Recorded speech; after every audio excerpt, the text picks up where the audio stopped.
There is always 2 points to every journey, the start and the end. But getting to the end can be one of the hardest things to do if the distance to that point isn't planned. Attacking goals head on with no direction, no roadmap, no planning for tackling every eventuality is exactly why I used to always fall short. Just getting after it with all the intention, but with no structure. Structure that always led to me restarting. Jesus Christ, almost tripped out the door then. That would not have been fun, doing hack squats with a peg leg. But welcome back to the channel and welcome back to episode 4 of the journey to me stepping on the bodybuilding stage for the very first time. Today's episode is all about the plan, because for a long time I never had a plan when I first started my physique journey. I'd always say like I wanted to be doing a cut, no tangible end date. Always say I want to do a bulk, no tangible end date. And I was just getting after it, putting all the effort in for no return, basically. I would end up skipping sessions, trying to squeeze 5 days a week in the gym when actually I can only do 3 to 4 days a week. So then I end up missing out on progress. I'd had no check-in process, no accountability. And this is where I realized that effort wasn't enough. I needed structure, I needed accountability in order for me to get to where I wanted to get to. This is why for the next 14 weeks, there's a plan in place. Everything phased out. Calories, training, cardio, steps, check-in structure, accountability, and the stage date set to give me that internal pressure to make sure I get the job done and make sure that I'm ready on stage, on time, and looking my absolute goddamn best. Now, this is why I don't train now for how I feel. I train for the plan. 3, 2, 1.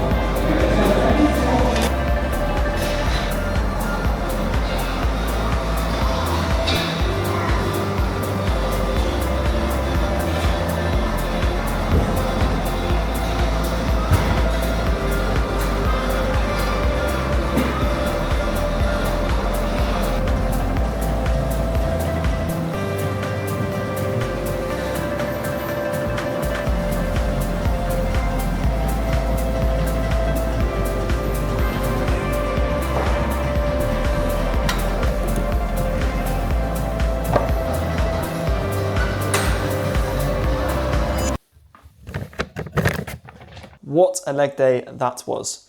PB'd on the hack squat today. Even though I'm in a deficit, I'm about 4 kilos down so far, so it's starting to feel a bit harder. My weight belt didn't fit properly, so I forgot my screwdriver. So I was like trying to brace into nothing, but we got it done, And it felt pretty good. Like my joints are still feeling really good. And last prep, what happened was I switched over to a reverse banded, so it allowed me to push a little bit further into failure without kind of properly racking my joints at the bottom of the hack squat. That hack squat in Pure Gym is like 70 degrees in terms of decline, which means I'm lifting more of the weight at the bottom. So when I add the reverse band, it means it takes a little bit off at the bottom where I'm weakest and then reverts it back as I'm coming up stronger. So essentially, it makes it easier, but also makes it harder at the same time because it matches strength and resistance profiles together, okay? Now, before I crack into the plan of action for the next 14 weeks, because I've lost 4 kilos since the last video, and I've had some dietary changes to my calorie. I'm gonna tuck into my post-workout, which at the moment, I'm rocking a disco biscuit flavor from CMP. Cream of rice, 100 grams of this going in, with 45 grams of oats, 30 grams of Perform Whey, Kinder Bueno flavor, because you know what, that is the best flavor, and 150 grams of frozen raspberries. I cannot get over the price of blueberries at the moment. Like I always go for frozen blueberries and I miss them, but they're like £3 for 250 bag, like 250 gram bag. Whereas with the frozen medley, I get 200 grams, not 200 grams, 500 grams of mixed frozen fruit for the same price. Well worth the money, although the cranberries aren't my favourite, but they work just as good. Now, in terms of training, while I'm mixing this, that hasn't changed at the moment. So training has pretty much stayed the same, and I'll tell you a bit later on what that consists of. But at the moment, it's just a case of ticking those boxes, ensuring that I'm training as close to failure as possible, because we want to make sure I'm preserving as much muscle tissue as possible going into prep and we're not losing it, so that when I come onto stage, I'm looking my fullest, shreddest, and the best I've ever looked.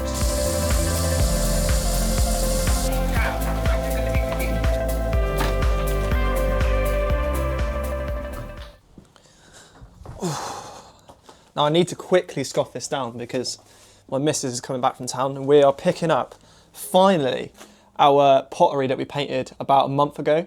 I'm freaking excited because the design that I've gone for is quite funny, and I cannot wait to show you guys what I actually drew, because it's a resemblance of an old pastime. I used to be known as the Monster King. White Monster or the Black Original Monster were my favourites, and I haven't had a Monster for about 3 months, mainly because they cost a shit ton of money, but also I don't really need the caffeine in at the moment. I kind of want to reintroduce it when I really need it in prep, and also save a bit of money too. So what I've done is painted myself posing with 2 cans of Monster. I put it into ChatGPT, it came up with a stencil, and I painted it on the plate, charcoaled, penciled around it, so when they glaze it, it would stay there. And it came out looking like a drug dealer holding 2 cans of Monster. So I'm looking forward to showing you that a bit later on, once I've scoffed this down. I am eating it with a baby spoon. Main reason being is it takes longer for me to eat it. And this is like one of the pro tips. If you're going through a dieting phase or a prep right now, use a smaller spoon for literally everything, because it takes you twice as long to eat it, which means you're gonna sit there longer, take longer chews to eat it, break it down a lot slower, and you'll feel more satiated and fuller because of it. So I'm gonna tuck into this and I'll take you to the pottery to show you my amazing artwork. 13. It's 4 weeks.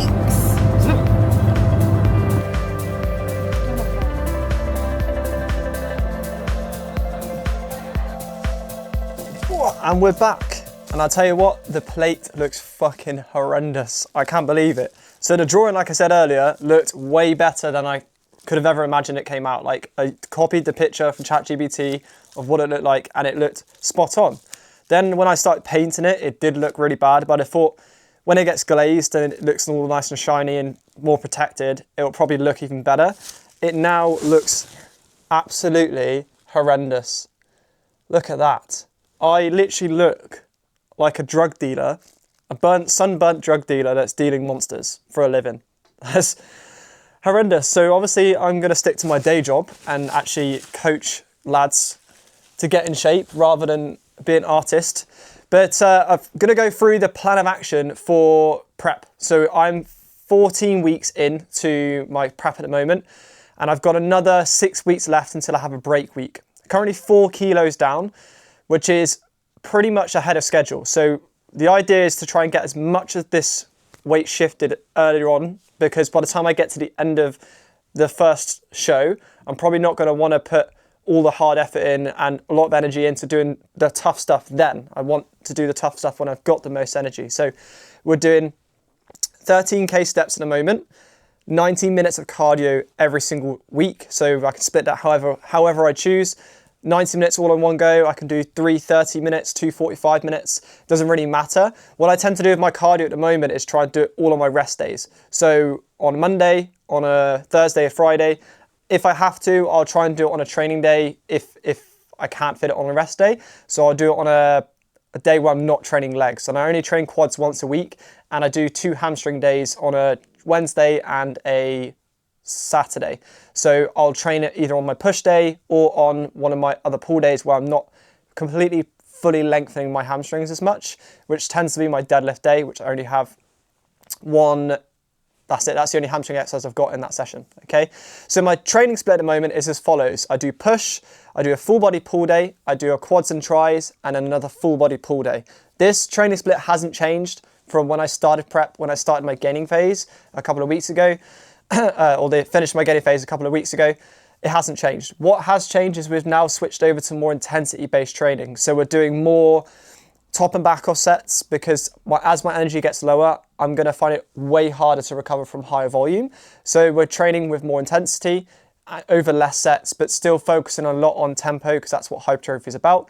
3 seconds down, pause in the stretch, 1 second up, pause at the top of the contraction. Likewise, it might be a 2-1-1 ratio in terms of the tempo. It might be a 2-1-2-1. It depends on what my coach has set for myself.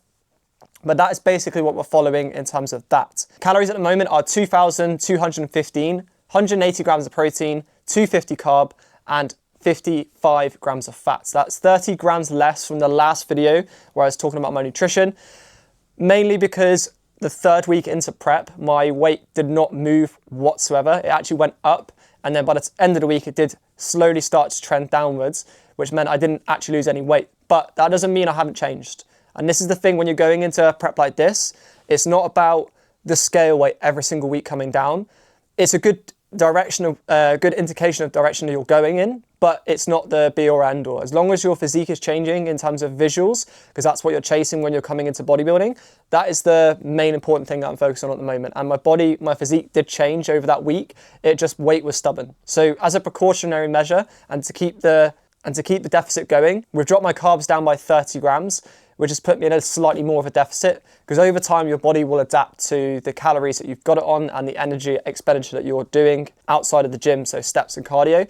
It tends to adapt as you start to burn less calories essentially. So to keep yourself in a deficit, you either up your steps, up your cardio, or drop your food, or do both. We're going to be running this for, like I said, another 6 weeks. I have a holiday to Rhodes, which I'll be documenting for you guys, which I'm really, really excited for. And then after Rhodes, I've got probably another 7 to 8 weeks until show day, which is my first bodybuilding show of the season, which is the 7th of June in Luton, the WNBF First Timers Show. After that, we're either going to be coming out of my deficit into a maintenance period and doing some later shows in the later part of the year, or my second show will be another 8.5 weeks later, which will be the PCA Naturals 5, I believe. And that will be my last show of my first ever season bodybuilding. So I hope you've enjoyed this video today. Let me know if you've got any questions, and make sure you hit that subscribe button.